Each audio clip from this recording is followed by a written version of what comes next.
like studio work. And there's studios in Bristol, so there's work there. There's loads of filming going on in Bristol. But he goes to me, I said, how much do you make? He's telling me, and I goes, that's not much more than what I make. Do you know what I mean? Because them chauffeur companies, they don't pay much, you know. They don't pay much. He gets paid, right? He told me he's got an E-Class to do VIP work. I think he does on an executive car to Heathrow Airport, 180.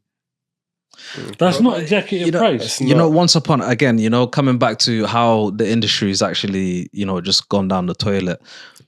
I picked up a artist that was doing love saves and they just used Uber. Whereas before they would have used an, you know, executive company, you know, they would have been a contract, all these sorts of things. UberX and now they just take UberX, you know? I picked up film actors.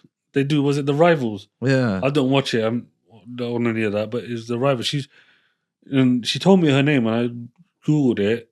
A big actor, right? Took her to the Bottle Yard studio in Whitchurch.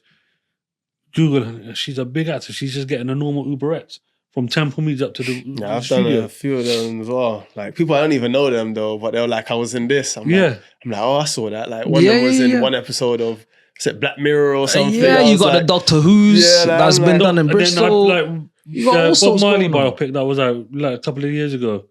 The girl that played his wife in it, she's getting an UberX. She's in this big movie. Yeah. But do you think that's also down to the fact that a lot of people display that they can live above their means, but really when it comes to it, a lot of people have to live within their means because people always display that they're rich. Like these guys in these freaking E-Class Mercedes drive around doing the same job we're doing. We know they get the same money as us, but to somebody else, they look like they got money now, innit? It is that, but my friend said this to me. He goes, if you work hard, he said to me, he goes, I work hard, right? And he's been driving taxi for like 15, 20 years as well. Yeah. He goes, if I work hard, as you know, our cars are our office effectively. That's where most of the time we spend, right? For most Uber drivers, that is your office. If you're going to take a call, that's where you're going to take it, right? So he goes, if this is my office, then my office should be the nicest office I can afford. Well, that's working hard. That's not working smart though. Because working smart would mean I'd have an E-Class at home, but I drive my CHR for work. Yeah, but I have another car at home. I've got an EV for my family, right? Because when you get kids in the car, they mess the car up, and then I can't be bothered to clean up people's mess, and then I'll clean up my kids' mess as well. So I'm like, I'd just rather have a family car. Kids can go nuts in that. It's a new one. It's a 74 plate EV. That's just for my family. That's where we go. We do all our family trips and that. Okay. And this car is my practical car, it's my work car. If I'm not working, I don't drive it because also I want to distinguish between not working and working. So yeah, I'm the same. I mean, I got my cars from before. So before I started, I used to drive, well, I still do, a smart car because city driving is amazing in a smart car. I got two smart cars actually because one of them needed a clutch to, and I bought a new one to replace that one, and ended up getting the clutch fixed. Now I got two, and I got my Volvo that I've had for 10 years, and you know it's just so reliable. Yeah. Someone's only going to pay you like £1,200 for it. Let me just keep it and drive it because it's what £400 a year to insure. It's like almost nothing, isn't it? So ridiculously, I have 4 cars.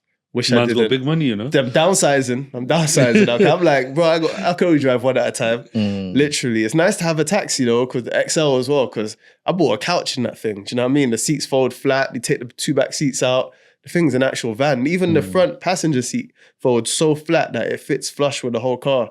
You can fit a lot of stuff in it. That's the most practical thing. I think that's the best purchase I ever had, car-wise.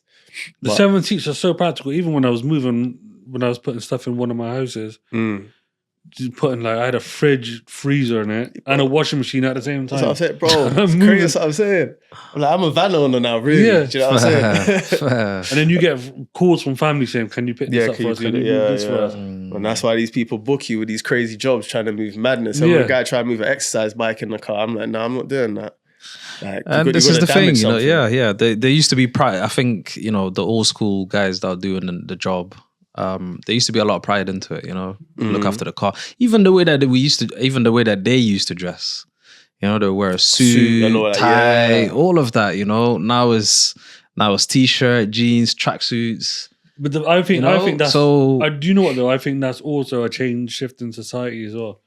We think like a lot of the clothing, more often than not, if you look, people wear that normally as well. For me, I mean, before, if you used to go to office, when I used to go to work, right, you have to wear a shirt and tie, or an office, right. When I started work, that slowly changed. It's just become casual wear. But the industry's different because Uber came in and Uber's just they casualized it. Like they casualized the whole. Yeah. You know what I mean, we're changing it. But then also, I think a large proportion of that as well is 50-50, right? We have to take some accountability as drivers as well because we choose to work with Uber. I'm cool working for Uber. Yeah, like we could go to other people.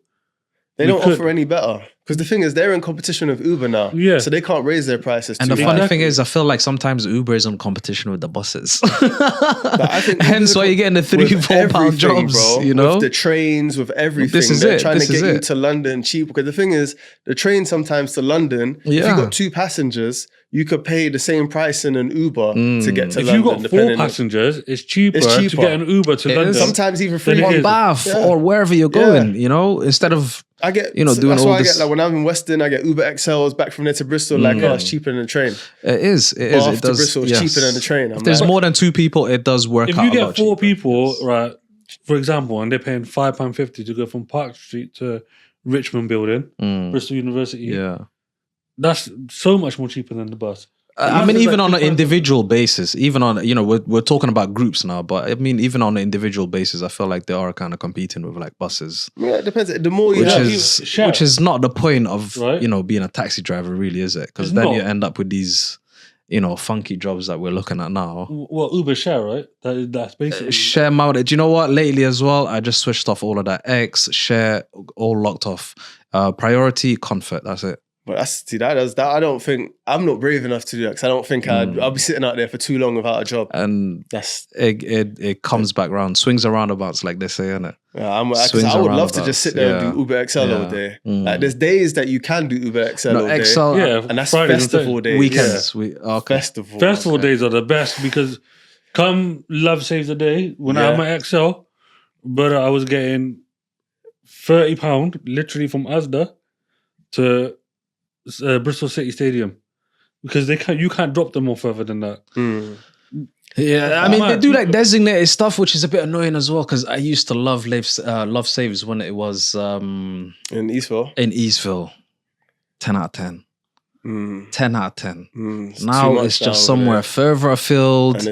And the roads are not, it's not built for that traffic. Bro, I just dropped them by the safe store over there. That's it. Drop them there, tell them walk. Yeah, because I'm like, look, we're going to spend 20 minutes trying to get there. I'm going to spend 20 minutes trying to get out. It's long. And you lot are just wasting your day.